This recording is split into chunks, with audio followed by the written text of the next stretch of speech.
So hey y'all, I'm back with another video. So tonight's video is yet again another Chioma Chats video podcast edition. So by the title, we're going to be talking about Saweetie's rap career essentially flopping and the recent discourse around her as a female rapper. As y'all know, talking about female rappers really is one of my supreme interests. Yes, I'm obsessed, and yes, I'm jealous of all of these ladies. So now that that's out the way, I want to talk about Saweetie because recently she's been catching a lot of flack, and I'm not sure if it's out of the blue or if there's a reason for this. Saweetie is one of those female rappers where we know what her position in the genre is. She's not here to give us lyrically embellished lyrics. She's not conscious. She doesn't have hard bars. However, she does make pretty good bops. She's very physically appealing, and her style is likable because it's fun, energetic, and for the most part positive. And contrary to what some of you may believe if you've been watching me for a while, I see no issue with that type of music existing in rap. I think for decades there's always been songs that are meant for dancing, partying, or just viral tunes that put people in a good mood. I mean, the Soulja Boy Crank That song is like the grandfather of someone being solely known for good times and good fun with the music that they create within, let's say, the last 2 decades. But even prior to that, of course, we had songs like the Cha-Cha Slide. Of course, we had twerk songs like Back That Thing Up by Juvenile. And of course, in rap or hip hop, it isn't solely about how lyrical you can be. So I don't find it surprising or even wrong that there are artists who solely focus their craft on this. But I will say, in more recent times, it seems to be oversaturated as platforms such as TikTok champion regular people as well as established artists for their somewhat lackluster tunes. And I think Saweetie does fill that mold, and I think her introduction, Icy Girl era, was still monumental. Not only was she a female artist emerging and creating catchy, fun songs, but she had her own distinctive style as well. Now that we're in 2024 and there's a lot of other artists that create similar music, it seems like people have turned on Saweetie, and it seems like her career has definitely lost momentum. Now, I will wholeheartedly say that I don't think that she necessarily flopped. I just think people have moved on, and she herself knows that her position in the rap and hip hop genre isn't as striking as it used to be. And I feel like there are many factors as to why, and it has a lot to do with those who participate in female rap, but also the consumers and the patterns that we have when we've been overloaded with similar artists. I like Saweetie, always thought she was a pretty girl who was educated, a smart businesswoman, and seems to be fun around. But I also do see why some people have been critical about her rap career as of late. So I wanted to talk about this because y'all know female rap is my favorite topic. I'm a psychotic, obsessed weirdo who just can't talk about anything else. I love addressing the hate, but honestly, I am truly intrigued by female rap as it is one of the most interesting and always evolving aspects of hip hop in recent times. So I've broken this video down into 2 overall main talking points. So without further ado, let's get right into this video. So my first point is, what changed about Saweetie? I think a lot of things can be said. However, I don't want to fully blame her for the alterations that have occurred within her career. Right now, hip hop is in a very uniform practice of what a female rapper is supposed to be. We all know it's the raunchy, sexy, showy, artificial, and overall one package look or ordeal. When you look at Lotto, the City Girls, Cardi B, Ruby Rose, Sexy Red, Ice Spice, Coil Ray, Glorilla, and the list goes on, a lot of it is pretty similar. I've said that about 1,000 times on this channel, so y'all get the point. And honestly, Saweetie fits right into that box. However, I believe Saweetie was debuted earlier than most of the people on that list, and now that the consumers have adjusted their lenses, we are realizing that we've been bamboozled, and to believe that your look matters more than your talent, or your explicit content can exceed your lyricism. I think there's an awakening going on that somewhat eradicates the effectiveness of a figure like Saweetie. And I don't like to solely say that consumers are dumb or that the consumers are unaware, or just not bring light to the fact that a fraction of consumers have already seen this for what it is, because if we're being real, we can only consume what is put in front of us. Even if we have our reservations or critiques or subconsciously know what we're viewing, even if we somewhat like it. I mean, I'm someone who is critical of female rappers, and I'll tell you how it is, but I won't lie and say that I don't bump these ladies, because I most definitely do. But I do think that as a collective, there's been a lot of discourse on how much oversaturation of the same thing has turned a lot of people away or made people less enticed by the same everything. And Saweetie is older than most of the people on that list with a longer tenure in the game, which means that naturally she's been somewhat passed up for newer talent. I also feel like consumers have a tendency to allow the introduction of an artist to remain basic or undeveloped, but only for so long before we yearn for evolvement and improvement. And I think Saweetie missed the bus and the train to do that for many different reasons. I always bring up pretty privilege, and there's always some dumb dildo Dr. Doofenshmirtz dunce in the comments that refuses to accept that having pretty privilege does elevate people. people. Saweetie does benefit from that and has benefited from that tremendously, because I remember when she was really popular at the beginning of her career, and when she began doing performances, a lot of people did not like her performances. A lot of people thought it was just twerking, no real stage presence, lack of breath control, and nothing grasping or super appealing to the masses. And I think Saweetie accepted that that was very true. I mean, she even enrolled herself in artist boot camp to improve on these things, because at the end of the day, no matter how easy an entertainer makes it look, to get up on stage and perform an array of songs while also dancing and entertaining, it is a very difficult job to do. As y'all know, I make music myself, but I've never performed, and I know I'm not ready to perform, and I would definitely need to work on that in order to get there. So I believe Saweetie accepted her faults and her lack of preparation to take artistry seriously and give a thorough effort into being a well-rounded entertainer, and definitely relied on her looks to offset some of that. Because if I'm staring at her, even if she's not dancing correctly or rapping correctly, I can still give her credit or subconsciously overlook some of it, because I like what I see through her features, her body, her outfits or costumes, and the things that socially we promote, especially in women, and especially in women within hip-hop. So what exactly changed? To me, Saweetie did not evolve fast enough for her fan base, let alone the general consensus of consumers, to give her a stamp of approval to push her onto the next level of respected success in hip-hop. And I think if you're a female rapper and your approach is being pretty, being eye candy, being desired, it's unpopular opinion actually harder to appease people, because we all know that in the age of social media, with it being 2024 and the accessibility to make yourself beautiful, it's easily attainable by average people now. So your looks can take you far, but only so far. Let's talk about her music. My favorite era of Saweetie was the beginning, her Icy Girl song, and that era was, to me,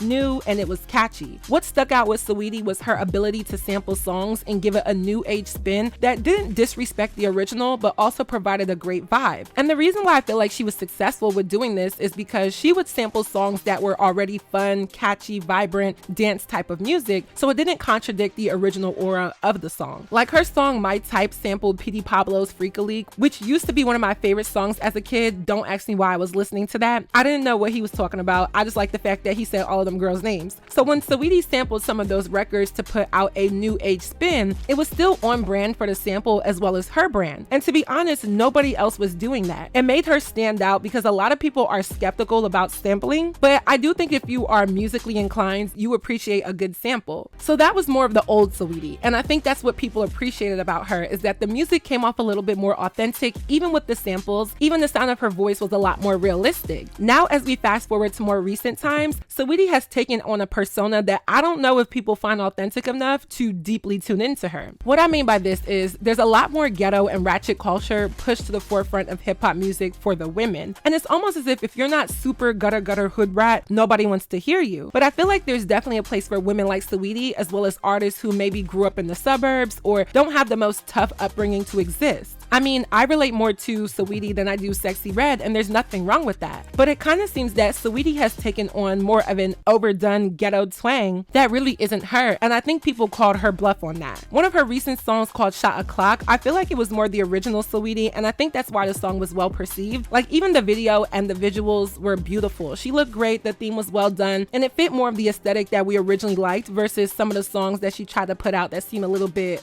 forced. Like, is that the best word? I just feel like at some point Saweetie evolved into more of a caricature versus what people originally knew her as, and as people began to dig a little deeper, not just with her but with female rap in general, the desire for authenticity grew, which subsequently caused a lot of people to put on a persona for entertainment. And I think as consumers, we subconsciously know that not everything these entertainers put out is 100% the truth, but I think part of marketing yourself to consumers is being able to sell it. If it came out today that Sexy Red is not from the north side of St. Louis and that she didn't grow up in the hood and that she isn't all the things that she raps about, I would find it hard to believe because she's able to sell it very well. But we all know that that is who she is, and that's why people can appreciate her for being herself, even if the talent and the lyrics and the overall persona is off-putting to certain audiences. In regards to what changed with Saweetie, the last thing I'll say is that I think she's just slightly aging out of the expectation that people have for a female rapper of her age. She's 30 years old, which is still very young, still very marketable, and still very appealing appealing, but I will say that ageism in hip-hop towards women is not fair. We have people calling Nicki Minaj a grandma for being 40 plus, even though from the looks of her tour that just kicked off, I think she still has it. And ageism really exists in female rap. I don't think it exists in other genres as much, such as R&B or even pop, where you can be a Beyonce aged woman, and as long as you can sing songs and have melodies that use your voice as an instrument versus rapping, twerking, and being a bit more vulgar, you'll still withstand that age factor. But hip-hop is notoriously unforgiving with women as soon as they start to age. There's 1,000 reasons why the city girls may not be as potently popular as they once were, but I do think age plays a factor because there's newer, younger girls that are coming in that are mimicking what they were doing 5+ years ago when they were still considered to be in their early or mid-20s. It's like people expect a woman's life to be over at 30 and that their only purpose is to be a wife and have kids, when in reality, I look forward to my 30s being that it seems way less stressful and confusing. Anyway, I do think Saweetie has changed, and it's been fairly evident to female rap fans and listeners, and it has played a role in her career not being as big as it once was. Now, moving on to my second and final point.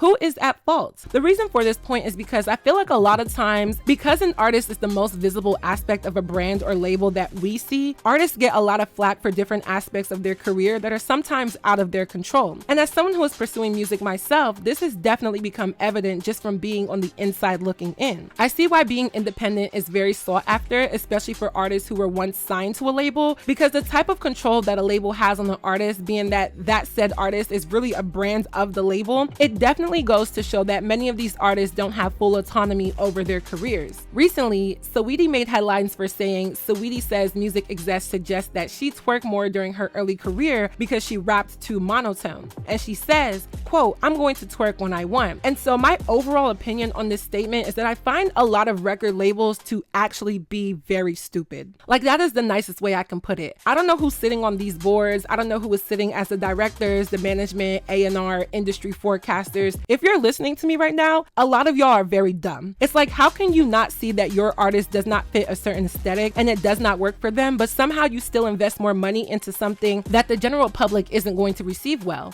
Like, literally. It baffles me that a lot of these labels try to change a lot of female artists into what they consider to be marketable and mainstream when people like individual artists for being individualistic, even if they follow a pattern. For example, I think one of the reasons why Glorilla isn't as revered as she once was like 2 years ago is because her label CMG made her be a lot more sexy and give her a lot more sex appeal than she was naturally introduced with, and it made people side-eye why she was trying to conform. You can't make every female rapper a sexy girl who isn't meant to be a sexy girl. And of course, Saweetie is sexy, and I think sex appeal is a part of her brand, but the over-the-top ratchet antics where twerking is involved, which really isn't considered more upscale or classy, which I think are two words that are synonymous with Saweetie, it just doesn't work. There was a comment on the Neighborhood Talk that pretty much summed this up, and it said, "Her Icy Girl era was actually really good. It threw me for a loop when she started being ratchet. The music executives was trying to keep up with other artists and use a strategy, and unfortunately the general public seen through it. They should have just let her rock. The Icy Girl vibe is what got her into the convo. They tricked her out of her spot." And I 1,000% agree with this, because during the height of her rise, what idiot decides to change the product into something that doesn't even represent what the general public was attracted to? Like, this is part of the reason why I don't ever want to sign to a label, because every single time I get opinions from men in the industry, they always want me to change something about myself that they think is more marketable, and I'm not here to get your penis hard. People like me because I'm myself, and I've been the same way since I've gotten on YouTube. If I all of a sudden started acting completely contradictory to what people like me for, there are going to be some people that stay, but there's going to be a lot of people that also tune out. So I don't understand this idea of altering a product when, if it wasn't broken, why try to fix it? I think what a label should do is evolve the product, pour more into what the general public likes, do focus groups, try and test different aspects, but don't completely change it to the point where we don't even recognize who Saweetie was when she started versus who she is now. And I do agree, as people age, as times change, as social media trends come and go, there will be different adaptations that come with that. But the reason why I feel Saweetie isn't as admired is because her label gave her bad direction, and it showed. I think her relationship with Quavo was actually a positive, because I think that general public loves love, so that was kind of an addition and evolvement to her brand by tying her name to another successful rapper. rapper, but other than that, I just don't see where the improvement has come. And then furthermore, she put out her song Rich Tivities, which recently came out, and I think it was perceived a little bit above okay, not because it was bad, but I think a lot of people just have tuned out of her completely. But for those of us who still like her, it gave classic Saweetie with the vibes and the visuals, but there was still that essence of this is the girl who everyone fell in love with back in 2016, 2017. I personally like the song, but I have been keeping up with Saweetie since the beginning, so maybe that's just why. I think Saweetie's brand is more of a classy, rich girl, it girl, Cali girl, but more uppity type of vibe, and I don't like the fact that her label has given her bad instructions over the years. I think people like Saweetie because she was one of the huge female rappers coming out of the West Coast, being from the Bay Area, and that Cali sound is very distinct and it's always had a good vibe. I mean, there was a time in high school where DJ Mustard was like on top of the world. He brought that Cali sound to the mainstream when I was in middle school and high school. Obviously, there were people before him, but I guess for the Gen Z generation, I love the fact that there were songs after songs that had that Cali sound to it. One of my favorite songs in high school was Loyal by Chris Brown, and it just reminds me of Cali. Even the song Show Me by Kid Ink, like that was one of my favorite songs in like 11th or 12th grade. Rack City by Tyga is a classic. Even Ballin' by Roddy Ricch will forever be one of them songs that you can play years from now because it's so timeless. So that Cali sound really emerged, and Saweetie was one of the female rappers who made that sound more accessible to other regions in the States, and I appreciated that. Nevertheless, I think Saweetie's issue is somewhat label-induced, and I hope her label has seen how their choices to market her as an artist has caused a career catastrophe. I mean, Daily Loud recently reported that Saweetie says that she has not released an album in nearly 3 years because, quote, nobody was caring about my music. And it's like she took accountability for what the reality is that, yeah, a lot of people don't really care for her music as much as they once did. Let's not forget that she sold 2,000 copies first week of her last album, and that's a measurable figure to gauge where she was as an artist. But again, as much as Saweetie may be responsible for that, she is a product of a label who honestly is dumb. They don't know what to do with her because they made the wrong choice to pivot her career where it shouldn't have gone, and overall, the general public saw right through it and just didn't buy it. All in all, I feel like Saweetie has flopped for many reasons, and it's kind of sad to see because she isn't the type of female rapper that you hate. She isn't really problematic. She's a fun-loving, positive person from what I see. She's only ever been in like one scandal, and her career shouldn't have suffered this much. I will say her dating the rapper YG was definitely not a good look, and as much as I'm here for people doing what they want, when you're a public figure, you do have to consider things that the average person wouldn't, because the perception of your choices can definitely affect your money and your career. But overall, she's just an artist who eventually got overlooked because she didn't live up to what people wanted and did too many alterations that didn't benefit her talent. I think Saweetie should pull a Rihanna. Don't make music, go straight into beauty and fashion, make a bag off of that, and sell the assets that you have, which is looking good, being fun and classy, and thrive off of that. I think we can all agree that she would see a lot more benefit if she shifted lanes, and I'm interested to see the next stage of her career. So that is it for this video. I hope you all enjoyed. Please let me know your commentary on my commentary down below. What do you think? What do you know? Let me know. If you haven't already, go follow my TikTok. What is y'all doing? Go follow my TikTok. I'm posting on there more. I'll have my newest TikTok link down below. Y'all can check out my newest TikTok with me and my bae since y'all been asking, and thank you guys for all the well wishes. And lastly, don't forget to follow me on all of my social media networks, and I will see y'all in my next video. Bye, y'all. Gingerbread baby running fast like Sonic. It's commendable, was a ceremony, but now it's a festival. New money now, so you gotta move a decimal. Presidential suite and it's looking all congressional. I'm so delectable, pull your queen card, cause mine is a collectible. Better mind your business and stay off my genitals. Probably make them high, cause my body's like an edible. Wait, let me stop, cause I'm trying to be professional. Damn. I know that's what y'all said when you heard that verse. I know, right? Y'all was like, damn. Respectfully though.